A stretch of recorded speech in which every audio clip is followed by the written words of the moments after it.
என்னம்மா மணி 12:50 ஆயிடுச்சு, இன்னும் ரெடி ஆகலையா லஞ்சு? என்ன பண்ணிட்டு இருக்க? நான் தான் இஞ்சி பூண்டு அரைக்கிறதுக்காக இஞ்சி கட் பண்ணிட்டு இருக்கேன். நீங்கள் உங்கள் ஃப்ரெண்டோட பேசிகிட்டு இருந்தீங்க.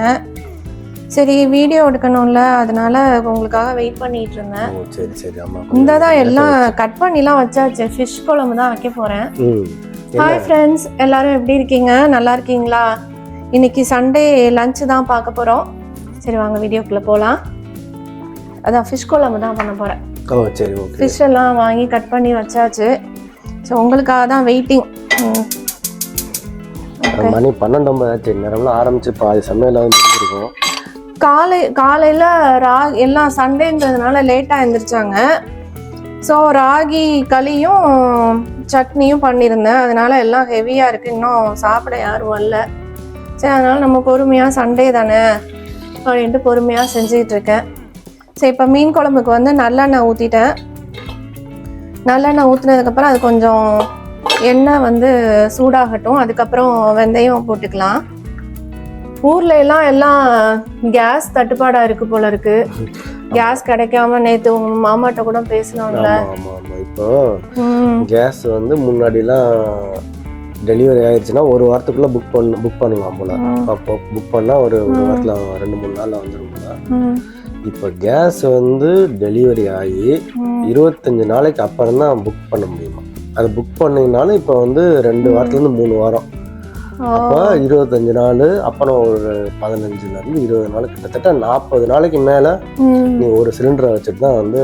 ஆனால் நிறைய வீட்டில் நிறைய பேர் இருந்தாங்கன்னா கஷ்டம் தானே. இப்போ நம்ம வீட்டில எல்லாம் அங்கே பெரியவங்களே 4-5 பேர் இருக்காங்க. கஷ்டம் தானே. ஸோ அதான் ஒரு 3-4 பேர் இருக்கிற ஃபேமிலியில் கொஞ்சம் ஓரளவுக்கு சமாளிக்கலாம். அது மேலெல்லாம் இருந்ததுன்னா ரொம்ப கஷ்டமாக இருக்கும். ஆமாம், நமக்கு இந்த எல்லாம் இந்த போர் அது இதுன்னு நடந்துட்டு இருக்கிறதுனால அப்படி இருக்கு. ஓகே. ஆனால் இப்போ வந்து விறகு அடுப்பு வந்து ட்ரெண்டிங் ஆகிட்டு இருக்கு. எல்லா வீடியோலையும் பார்த்தீங்கன்னா எல்லார் வீட்லேயும் விறகு அடுப்பு வச்சு சமைச்சிட்டு இருக்காங்க. அதே மாதிரி இந்த இண்டக்ஷன் ஸ்டவ்வு, கால் வருதா, இண்டக்ஷன் ஸ்டவ் இது மாதிரி எல்லாம் வச்சு அதை வச்சு ஓட்டிடுறேன். ஆனால் எவ்வளோ நாள் தான் அதை வச்சு அதுவும் வச்சு ஓட்டுறது? கரண்ட் பில்லும் நிறையா வரும். பொரிய போது கொஞ்சம் அந்த பொரிஞ்ச உடனே வெங்காயம் போட்டுக்கலாம். ஸோ இந்த இப்போ ஊரில் எல்லாம் இண்டிவிஜுவல் ஹவுஸ் வச்சுருக்கவங்க அவங்களாம் வந்து விறகு அடுப்பு வச்சு சமைக்கிறாங்க. ஓகே, அவங்களுக்கு வந்து ஓகே. இப்போ அப்பார்ட்மெண்ட்டில் சிட்டிலெலாம் இருக்கிறாங்க, அப்பார்ட்மெண்ட்டில் இருக்காங்க, அவங்களாம் என்ன பண்ணுவாங்க? வெறும் இந்த இண்டக்ஷன் ஸ்டவ்வு இந்த மாதிரி வச்சு சமைச்சாங்கன்னா, ஏற்கனவே சம்மர் வேற, ஏசியா ஃபுல்லா ஓடும், கரண்ட் பில்லு எகிரிடும்ல. ரொம்ப பில்டர்ஸ் எல்லாம் சொல்லி அப்பார்ட்மெண்ட்லேயே வந்து விறகடுப்பு வச்சு சமைக்கிறது மாதிரி ஒரு ப்ரொவிஷன். ஆமாம், அது மாதிரி இந்த சும்மா நானா சொல்கிறேன், அப்படி இருந்தால் நல்லா இருக்குங்க. அதுவும் நல்ல ஐடியா தான் ஆக்சுவலாக. ஒரு முதல்லாம் நம்ம பழைய காலத்துல சிம்னி வைக்கிறோம் இல்லையா, அந்த சிம்னில வந்து அந்த புகையெல்லாம் அப்படியே வெளியில வீட்டுக்குள்ளேயே வந்து அடுப்புலாம் வச்சிருப்பாங்க. ஸோ வந்து என்ன, அந்த அப்பார்ட்மெண்ட்டுக்குள்ள கட்டினா கேஸும் இருக்கும், கொஞ்சம் சேஃபா. பிரச்சனை என்னன்னா விறகடுப்பை வந்து நீ வீட்டுக்கு உள்ள வச்சு யூஸ் பண்றதுங்கிறது வந்து கொஞ்சம் கஷ்டமா தான் இருக்கும். ஆனா நிறைய இப்ப இண்டிவிஜுவல் ஹவுஸ்ல எல்லாம் பழைய காலத்துல இப்ப நீ பாத்தீங்கன்னா சோறு எல்லாமே இருக்கும். ஆனா இது அப்பார்ட்மெண்ட் கொஞ்சம் கஷ்டம் தான். அதே மாதிரி வந்து விறகடுப்பு இது பண்ணும்போது அந்த விறகுல இருந்து அந்த தூசி எல்லாமே வரும்ல எரியும் போது, அதெல்லாம் வந்து முன்னாடி எல்லாம் வெளியில இருந்ததுனால அது அப்படியே காத்தா வெளியில போயிடும். ஆனா இதை நீ வீட்டுக்குள்ள வச்சு பண்ணீங்கன்னா அந்த பிரச்சனையெல்லாம் இருக்குல்ல. அது ஆமா, கேஸ் வேற இருக்கும், பக்கத்துலயே கேஸ் ஸ்டவ்வும் இருக்கும், கொஞ்சம் டேஞ்சர் தான். பட் ஆனா பில்டர்ஸ்க்கு தெரியும்ல எப்படி வச்சு. நீ சொல்ற மாதிரி இண்டிவிஜுவல் ஹவுஸ்க்கு வந்து ஓகே, அவங்க வந்து வெளியில இடம் இருக்கும், இல்ல மேபி வந்தாலும் வரலாம். அந்த ஃபியூச்சர்ல வந்து அப்பார்ட்மெண்ட்லயும் விறகு அடுப்பு வச்சு சமைக்கிற மாதிரி பில்டர்ஸ் தெரியும்ல, எப்படி வச்சு கட்டினா சேஃபா இருக்கும் அப்படின்ட்டு அவங்களுக்கு தெரியும், கண்டுபிடிப்பாங்க அது மாதிரி. ஏன்னா இந்த பெங்களூர்ல எல்லாம் பாத்தீங்கன்னா ஆட்டுக்கல் எல்லாம் இந்த கிச்சன் மேடையிலேயே பதிச்சிருப்பாங்க. அது மாதிரி விறகடுப்பும் வச்சு அப்பார்ட்மெண்ட்ல வந்துடும், ட்ரெண்டிங் வந்துடும் தான் நினைக்கிறேன் அந்த மாதிரி. ஏன்னா இப்ப விறகடுப்பு தான் ட்ரெண்டிங்ல போயிட்டு இருக்கு. இது கேஸ் இல்லைனாலும் ஒவ்வொரு சமயம் நமக்கு வந்து போர் அடிக்கும். ஸோ அந்த மாதிரி டைம்ல வந்து விறகடுப்புல வச்சு சமைச்சோம்னா கொஞ்சம் நல்லா இன்ட்ரெஸ்டிங்கா இருக்கும். பில்டர்ஸ்க்கு வரும் ஐடியாஸ் வரும் அவங்களுக்கும் இந்த மாதிரி. ஏன்னா இந்த மாதிரியே போயிட்டு இருந்துச்சுன்னா அவங்களும் வச்சு கட்ட ஆரம்பிச்சிருவாங்க அப்பார்ட்மெண்ட்ல. என்ன கொஞ்சம் விலை ஜாஸ்தி ஆயிரும்னு நினைக்கிறேன் அப்பார்ட்மெண்ட் ஃபிளாட்ஸ் விலை. 3BHK ப்ளஸ் விறகடுப்பு வித் விறகடுப்பு. ஆமா கொஞ்சம் என்னது இது விலை தான் ஜாஸ்தியா இருக்கும். ஆமா. ஓகே, இங்க வந்து நான் வெந்தயம், வெங்காயம், அப்புறம் பச்சை மிளகாய் போட்டு வதக்கிட்டு இருக்கேன். இதுல இன்னும் கொஞ்சம் தக்காளி எல்லாம் சேர்க்கணும். ஒரு 2 தக்காளி, இங்க 2 தக்காளி இதை வந்து கட் பண்ணி போடணும். தக்காளி கட் பண்ணி போட்டுட்டு இருக்கேன். எனக்கு இந்த இதுல மண்பானை மீன் குழம்புக்கு வாங்கணும்.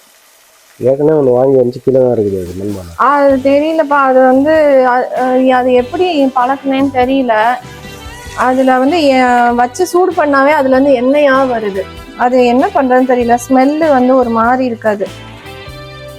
அது அப்போ வந்து எனக்கு தெரியல. மண்பானையை வந்து அப்படியே வச்சு சமைச்சிட்டேன்னு நினைக்கிறேன். அதை ஏதோ அரிசி தண்ணியில எல்லாம் வச்சு ஊற வைக்கணும். அது எனக்கு தெரியல. 2 நாள் ஃபுல்லா ஊறணும் அப்படின்னாங்க. ஆமா, அது எப்போ ஒரு 7-8 வருஷத்துக்கு முன்னாடி வாங்கினது அந்த மண்பானை. அது இப்போ எடுத்து சூடு பண்ணாலும் அதுல இருந்து எண்ணெயா வருது எனக்கு. அதனால அதை யூஸ் பண்றதுக்கு எனக்கு கொஞ்சம் யோசனையா இருக்கு. அதை வந்து அந்த தண்ணிலாம் ஊற்றி பழக்காம செஞ்சுட்டேன்னு நினைக்கிறேன். அதுதான் திருப்பியும். ஆனா இங்க மண்பானை இந்த அரிசி தண்ணி ஊற வைப்பாங்களா, வெறும் தண்ணியா? அரிசி தண்ணியில ஊற வச்சு செய்யணும்னாங்க. அது பார்க்கல, அந்த யூடியூப்ல தான் நிறைய வீடியோஸ் இருக்குல்ல. புதுசா வாங்கினோன்னா அதை வச்சு செய்யணும். அது நல்லா வதங்கினதுக்கு அப்புறம் புளிலாம் ஊற்றிங்க. அதுக்கு முன்னாடி இது மீன் வந்து ஃப்ரைக்கு ஊற வச்சிடலாம். இன்னைக்கு திலாப்பியா ஃபிஷ் தான் வாங்கியிருக்கேன். இது வந்து ஃபில்லட்டு தோல்லாம் எடுத்துட்டு வச்சிருக்காங்க. ஸோ இதுவும் நல்லா தான் இருக்கும். இதுதான் இன்னைக்கு கிடைச்சது. ஆக்சுவலா இது வந்து ஒரு 6 ஃபில்லட் வாங்கியிருக்கோமா, 7 ஃபில்லட்டா. ஸோ இது வந்து குழம்புக்கு எடுத்துட்டு இருக்கேன். மிச்சம்லாம் ஃப்ரை பண்ணிடலாம். எங்கள் வீட்டில் ஃபிஷ்ஷுனா கொஞ்சம் நல்லா சாப்பிடுவாங்க பசங்க. அப்புறம் டெடிக்கும் போடணும். ஒரு 2 ஃபிஷ் எடுத்து டெடிக்கு அதுக்கு போட்டோம்னா அது அவனும் நல்லா சாப்பிடுவான். இது வந்து குழம்புக்கு, அது வந்து டெடிக்கும் நமக்கு ஃப்ரை பண்ணுறதுக்கும். இதெல்லாம் இஞ்சி பூண்டு அரைக்கணும். இன்னும் கொஞ்சம் இஞ்சியை உரிச்சிட்டு இப்போ வந்து ஃப்ரைக்கு மசாலா, ஃபிஷ்ஷுக்கு வந்து இது ஃப்ரை பண்ணுறதுக்கு மசாலா ரெடி பண்ணிடலாம். இது வந்து குழம்பு மிளகா பொடி இது 2 ஸ்பூன் இருக்கும். இது ஆக்சுவலாக பெரிய ஸ்பூனு. ஸோ ஸ்பூன் பார்த்தீங்கன்னா ஒரு 2 ஸ்பூன் அளவுக்கு போட்டிருக்கேன். அப்புறம் கொஞ்சம் தனி மிளகா பொடி. இந்த மிளகா பொடி வந்து காரம் இருக்காது, அதனால கொஞ்சம் தனி மிளகா பொடியும் சேர்த்துக்கிறேன். ஒரு 1/2 ஸ்பூன் அளவுக்கு தனி மிளகா பொடி. அப்புறம் பூண்டு வந்து இடிச்சு வச்சிருக்கேன். பூண்டு மட்டும்தான் போடுவேன், இஞ்சி போட மாட்டேன். நிறைய பேர் இஞ்சியும் சேர்ப்பாங்க.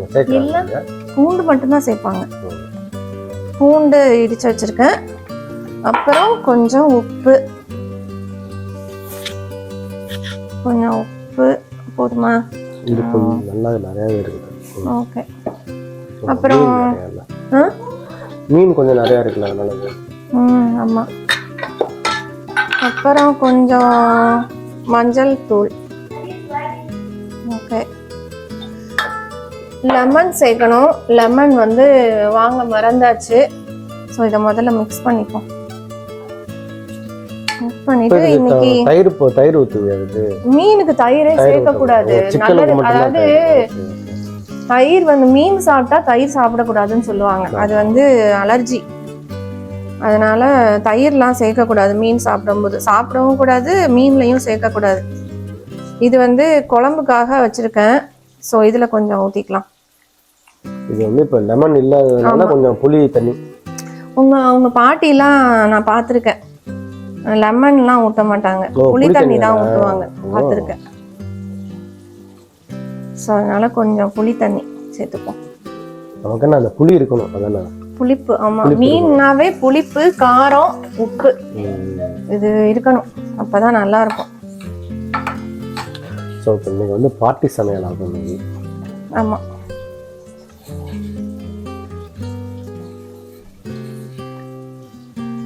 கொஞ்சம் தண்ணி சேர்த்துக்கோமா?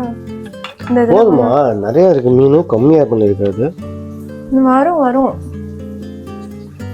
இது கார்ன்ஃப்ளவர் மாவு சேர்ப்பேன்ல, அதெல்லாம் சேர்ந்து இதுவாகும். அப்பார்ட்மெண்ட்ல விறகு அடுப்பு இருந்தா எப்படி இருக்கும்? நல்லா இருக்கும்ல. நம்ம எங்க அண்ணன் வீட்ல எல்லாம் பெங்களூர்ல சிங்க் வந்து கழுவுறதுக்கு, பாத்திரம் கழுவுற சிங்க் பால்கனில இருக்கும். ஸோ அது மாதிரி விறகு அடுப்பு பால்கனிலயும் வச்சுக்கலாம். ஆனா பால்கனில வச்சா அது டேஞ்சர், நல்லது இல்ல. வைக்கிறது வந்து கொஞ்சம் கஷ்டம் தான். இங்க எதுக்கு வந்தனா? எதுக்கு வந்தனா? ஓ, கார்ன்ஃப்ளவர் மாவு இருக்காங்க. இந்த தக்காளி வந்து நல்லா ஸ்மாஷ் ஆகணும். நல்லா. ஏய், என்ன சண்டை போட்டுட்டு இருக்கீங்க? இதுல கொஞ்சமா கார்ன்ஃப்ளவர் மாவு.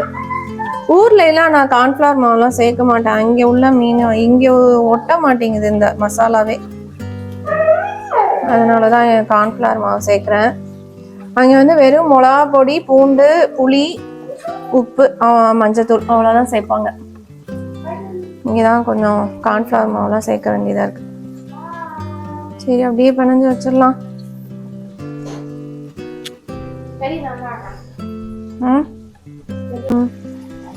தக்காளி நல்லா வதங்கினதுக்கு அப்புறம் புளி ஊத்திக்கலாம். ஒருத்தவங்க வந்து புளி இதெல்லாம் புளி தண்ணியோட மிளகா பொடி எல்லாம் சேர்த்து கலந்து ஊத்துவாங்க.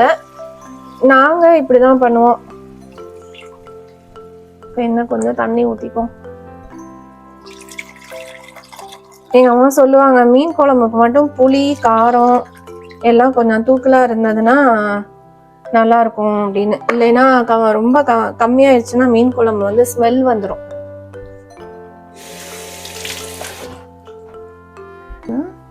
இப்போ வந்து குழம்பு மிளகா பொடி அது ஒரு இந்த பெரிய ஸ்பூன்ல ஒரு 2 ஸ்பூன் போடுறேன்.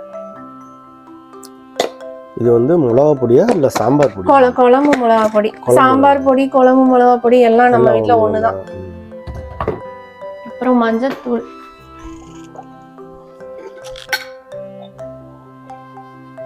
மஞ்சள் தூள், அப்புறம் கொஞ்சம் உப்பு, கல்லுப்பு. ஆமா, கல்லுப்பு கிடைச்சா கல்லுப்பு, இல்லைன்னா அந்த உப்பு.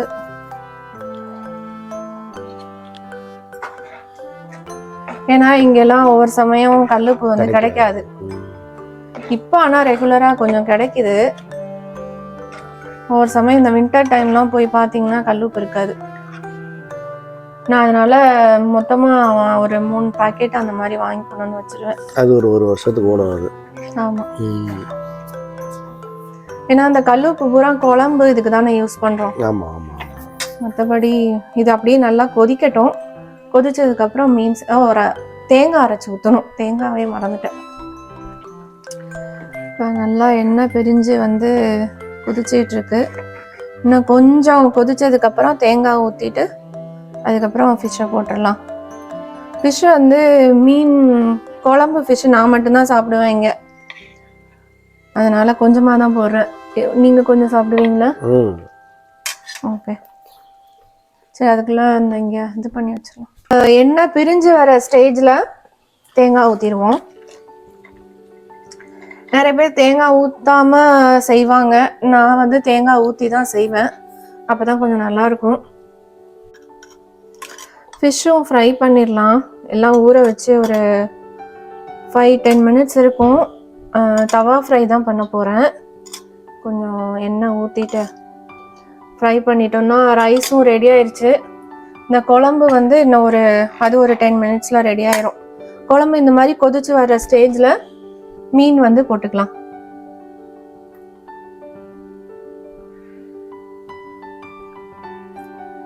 இந்த மீனும் நல்லா தான் இருக்கும். ஸ்கின்னெல்லாம் எடுத்தாலுமே நல்லா ஓரளவுக்கு டேஸ்டாக தான் இருக்கும். நிறைய போடுறேனோ? இல்ல போடும். எனக்கு குழம்பு மீன் எனக்கு ரொம்ப பிடிக்கும். ஃப்ரை மீனும் சாப்பிடுவேனா? இல்ல போடு நல்லா இருக்கும். நாளைக்கு இது தோசை இதுக்கெல்லாம் நல்லா இருக்கும். தோசைக்கு மாவு இருக்கா? மாவு அரைக்கணும், அரைச்சிடுவேன். இன்னும் அரிசி ஊற வைக்கல? அரைச்சிடுவேன். இல்லைன்னா ரைஸ் வச்சுப்போம். ரைஸ் வச்சு இன்னைக்கு வச்சா மீன் குழம்பு நாளைக்கு சாப்பிட்டோம்னா சூப்பராக இருக்கும். ரைஸ் வச்சு குழம்பு ஊற்றி முட்டை பொரியல் பண்ணிட்டோம்னா சூப்பராக இருக்கும், செம்ம டேஸ்டாக இருக்கும். ஓகே, ஃப்ரைக்கும் இந்த ரெடி ஆயிடுச்சு. இதை வந்து ஃப்ரை பண்ணி எடுத்துடலாம். அது கொஞ்சம் கொதிக்கணும், ஒரு 5 minutes வேகட்டும். அப்படியாது குழம்பு.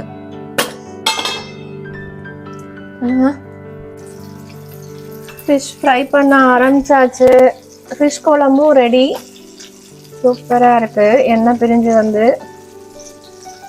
ஃபிஷ் ஃப்ரை மட்டும் பண்ணிட்டோம்னா சாப்பிட்றலாம். ரெடியோட ஃபிஷ்ஷும் ரெடி.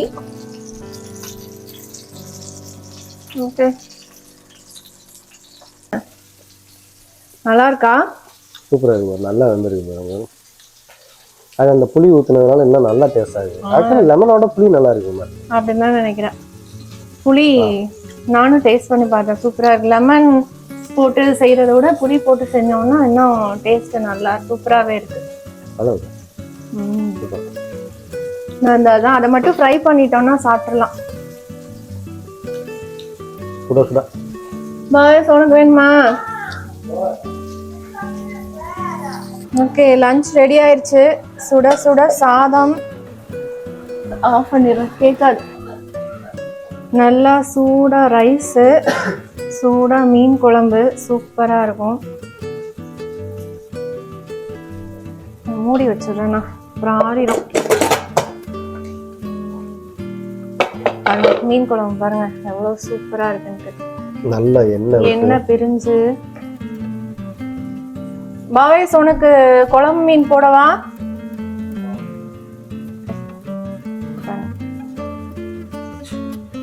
பாரு வந்து குழம்பு போதுமான ரசம் மாதிரி ஊத்தி சாப்பிடுவான் குழம்பு.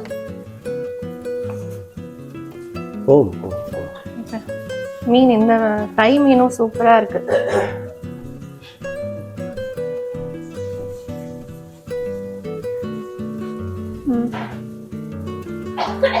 ஓகே, லஞ்ச் ரெடி ஆயிடுச்சு. ஓகே, இன்னைக்கு சண்டே எங்க வீட்ல மீன் குழம்பு, மீன் ஃப்ரை, இதுதான். சூப்பரா இருக்கு. டேய், சூப்பரா இருக்கு.